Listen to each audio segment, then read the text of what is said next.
দর্শক, বরিশালে হাজিরা খাতুন স্কুলের পাশ থেকে একজন পাচারকারীর কাছ থেকে মুসলিমদেরকে উদ্ধার করা হয়েছে। যুবকরা সকালবেলা তাকে উদ্ধার করে। জানা গেছে এই হিন্দু ছেলেটি পরিকল্পিতভাবে তাকে ভারতে পাচার করার জন্য নিয়ে এসেছে। সেই ইসকনের সদস্য বলে জানা গিয়েছে। জনগণ তাকে ধরে পুলিশের কাছে হস্তান্তর করেছে বলে আমরা জানতে পেরেছি।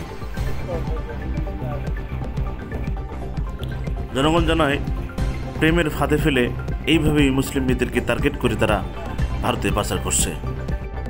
এই চক্রটি